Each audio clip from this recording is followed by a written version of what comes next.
Hello ladies and gentlemen, and welcome to Chart of the Day for October the 5th 2008, and we're looking at the Euro versus the US dollar, brought to you of course by passiontrading.com. Let's get started. So here's our first chart with our main points of reference. We're starting off all the way back in the 31st of July, coming up to the 3rd of October, Friday's close. Main points of reference, long-term support and resistance lines. We've got a first one here at point A, which is a breakout at 38.51. Resistance breakout back on September the 12th, 2007. Then point B, it's another long-term breakout of resistance. This one occurred on February the 26th, 2008, and it's a break of 49.66.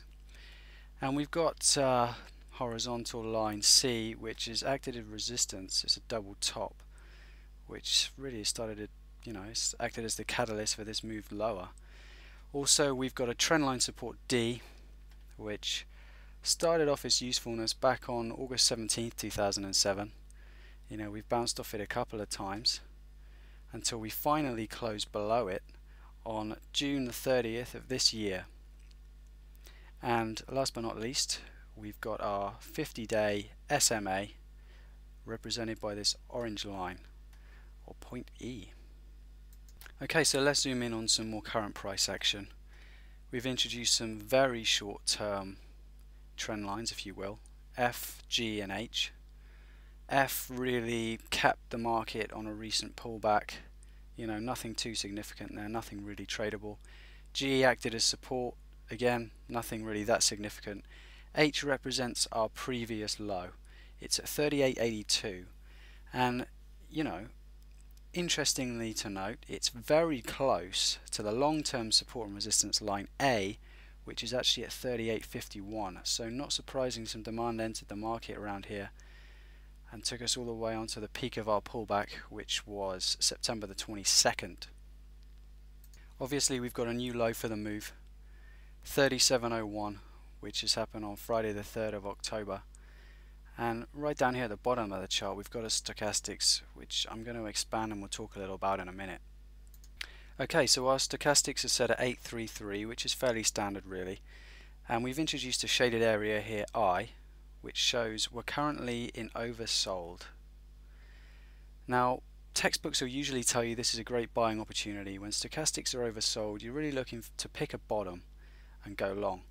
But I'm going to give you a little bit of a tip really, of a different way really of looking at this stochastic setup.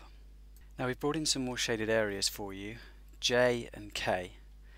And this move lower here really started when we got our first close below our trendline support of D. 55.77 was really the first close below, and you can see we moved all the way to 46.29. Now interestingly to note, the whole of this move took place while stochastics were oversold, and that's a maximum move of 948 pips, which is very, very nice if you can get a piece of that.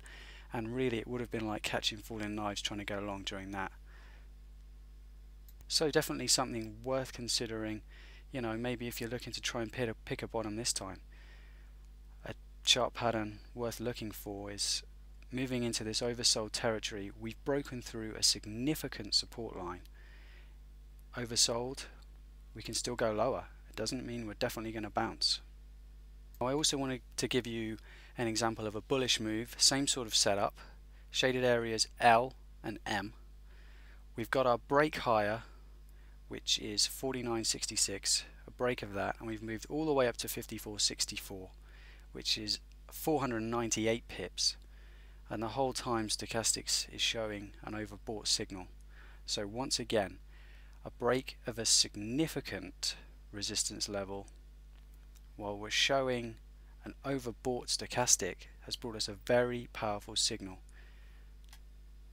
Now there's definitely no getting away from the fact that since we saw our high at 60.38 on July 15th, we've had very little in the way of consolidation or pullback really on the way down to 37.01.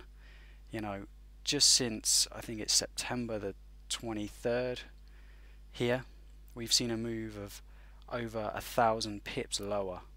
So medium term sentiment is definitely bearish. We can't get away from that fact. Having said that, I think Monday morning's opening, or Sunday night's opening, whichever way you look at it, is going to be key to this week.